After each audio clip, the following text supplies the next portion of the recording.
If you're trying to conceive, are taking supplements, are eating well, and doing all the right things and still something feels off, here's a piece almost no one is talking about. The way you interact with light, the morning sun you may not be getting, and the screens you stare at late into the night may be shaping your hormones and your egg quality more than any supplementation on the shelf. Hi, I'm Michelle Orbitz, a fertility acupuncturist and host of the Wholesome Fertility Podcast. Today, we're uncovering the connection between light, your circadian rhythm, and ovulation, and the simple daily habits that help rebuild fertility from the most ancient signal in the body. So let's get into it. So the first thing to understand is that your body is, biologically speaking, a creature of light. Every hormonal rhythm that you have is regulated by light. Your sleep and wake cycle, your cortisol curve, your hunger signals, and your reproductive hormones. All of it is anchored to the rising and setting of the sun. So this is not a soft or spiritual idea. It's hardwired biology. There's a small bundle of neurons in your hypothalamus called the suprachiasmatic nucleus, and it is your body's master clock.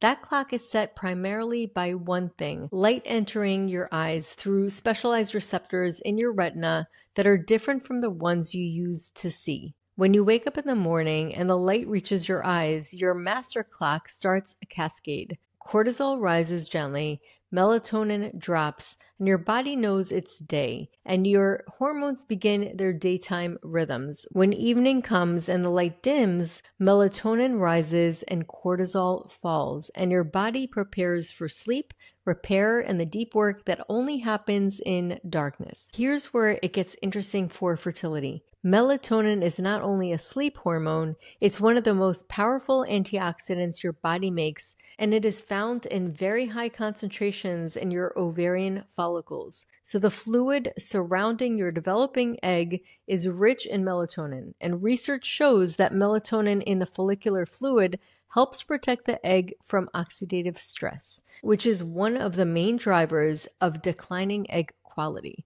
Studies also suggest that melatonin support can improve egg quality in women undergoing IVF, particularly those who have had poor outcomes before. Here's what this can mean for the modern woman. When melatonin runs low at night, often because of light at the wrong times, your follicles may have less of this natural antioxidant available. Supporting your own melatonin is one foundational way to support egg quality. Most women never make this connection because it sounds too simple to matter, but it's not simple and it's foundational. Let me walk you through what disrupts the circadian rhythm. The first disruption is too little light in the morning. Most women wake up, reach for their phone, get ready, drink coffee, and head to work without ever getting natural daylight into their eyes in that first hour.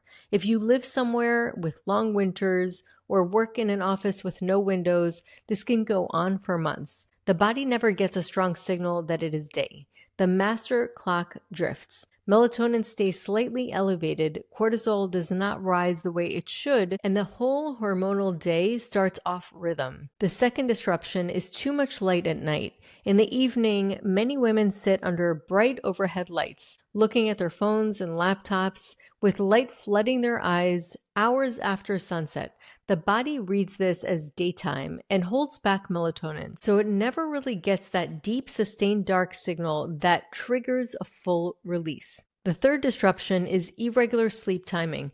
One night you are in bed at 10, the next at midnight, and the next at 1. The body never knows what's coming. The master clock cannot settle, and reproductive hormones drift. The fourth disruption is shift work or chronic late nights. We will come back to shift work specifically because it deserves its own care.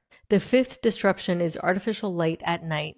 Even in small amounts, a bathroom nightlight, blue light from your phone by the bed, the television left on, a street light through the blinds, all of it can signal to the body that it's not quite safe to fully release melatonin. Now let me make this concrete for your cycle, because your menstrual cycle is itself a circadian rhythm. It's simply a longer one. In the first half of the follicular phase, estrogen rises and your follicles develop. FSH tends to peak in the morning hours, so healthy daytime light during this phase supports steady follicular development. Ovulation is then triggered by a surge of LH, and that surge has a circadian component of its own. In most women, it begins in the early morning with ovulation following roughly 24 to 36 hours, which is why ovulation often happens in the morning. After ovulation, the luteal phase brings rising progesterone, which is also released in a daily pulsatile rhythm and which gently raises the body temperature. When the circadian rhythm is disrupted, the whole cycle feels it. LH patterns can shift, so ovulation is delayed or skipped, the luteal phase can shorten, and progesterone can fall, which can affect the lining. And keep in mind that none of this happens in response to anything extreme or even shift work. A few months of poor sleep, late screens, and little morning light can be enough. Your cycle is not separate from your daily life. It's a longer wave on the same ocean. There's also some intriguing research on moonlight and the menstrual cycle. A few studies suggest that before artificial light was everywhere, some women's cycles loosely track the light of the moon, with menses tending to fall near certain lunar phases. I want to be honest with you though, because this evidence is still emerging and debated. It rests largely on self-reported records, and more recent data from cycle tracking apps has not consistently found the link. So I'm not telling you your cycle should follow the moon.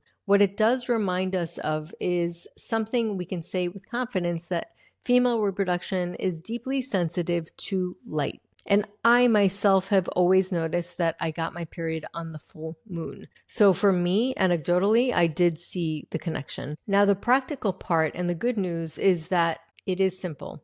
You do not need a red light device, special glasses, or anything expensive. The first habit is morning light. As soon as you can after waking, get your eyes on natural light. Not through a window, not through sunglasses, outside if possible, or at least with the window fully open. Even on a cloudy day, outdoor light is many times brighter than indoor light.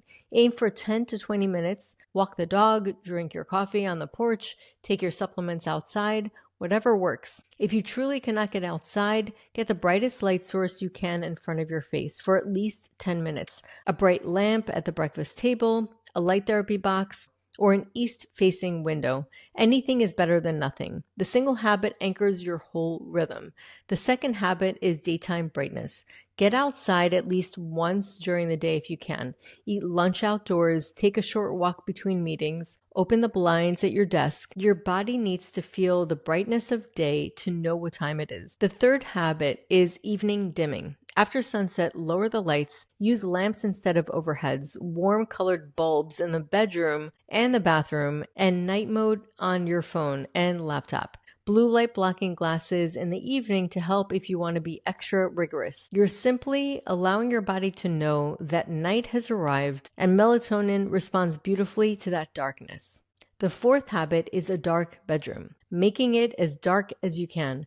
Black curtains, no night lights, phone in another room or face down, cover the little lights on the alarm clock or the air filter. The darker the room, the deeper the melatonin release. This is one of the simplest fertility supports out there, and most women don't even realize they need to do it. The fifth habit is consistent sleep timing. Try to go to bed around the same time each night.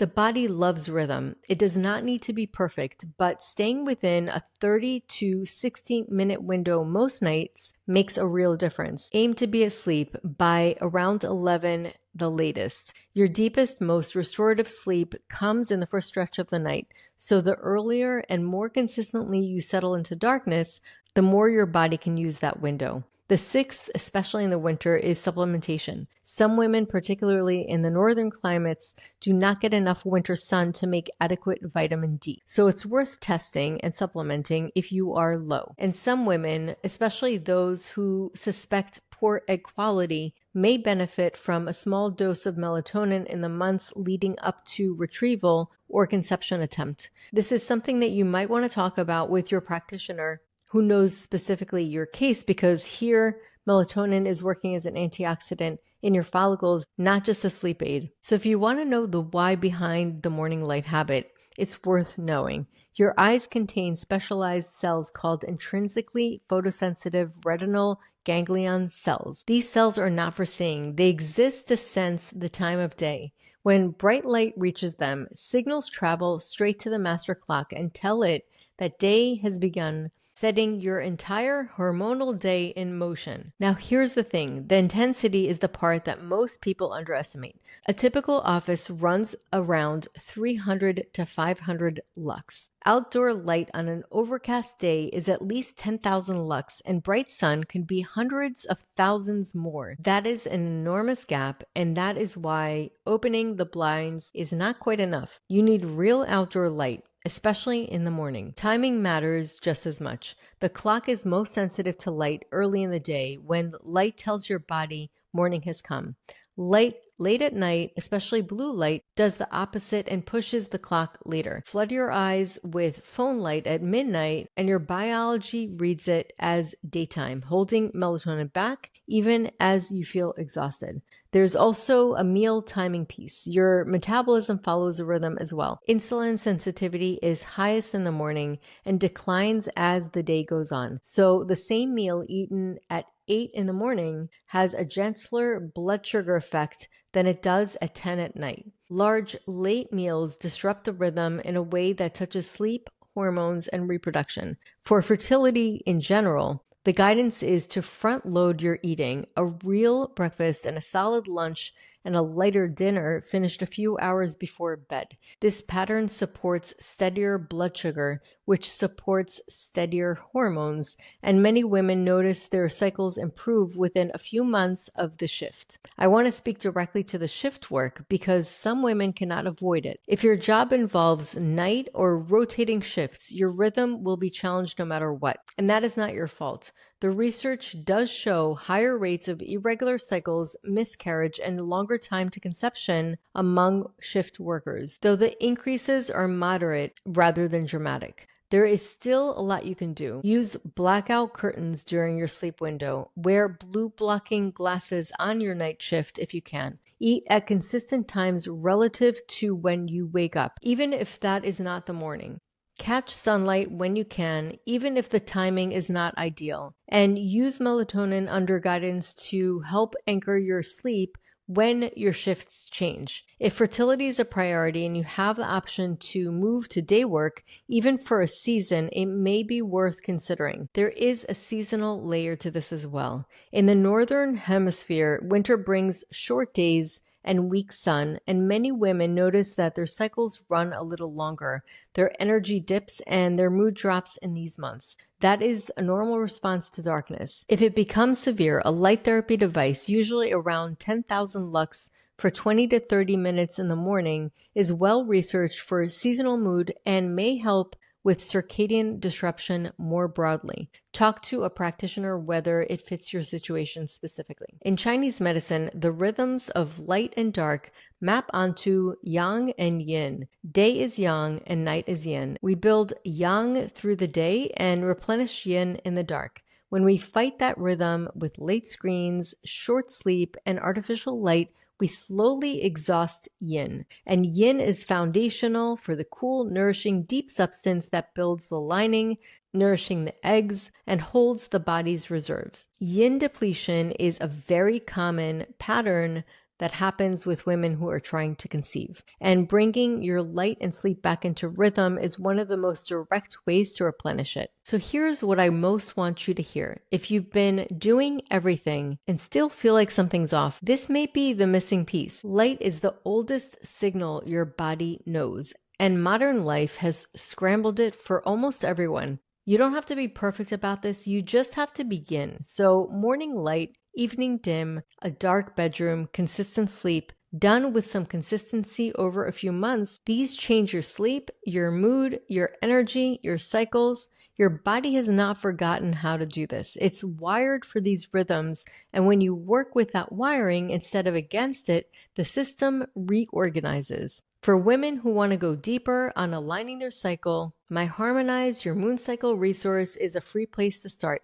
You can find it at michelleorbitz.com/hackyourcycle. That's michelleorbitz.com/hackyourcycle. If you found this information helpful, be sure to share this with somebody who you think will also benefit. and subscribe if you haven't done so already. This way, you could be sure to be notified with new fertility supporting episodes. And remember, your body's listening to light. It's always been. So thank you so much for tuning in today, and I will see you next time.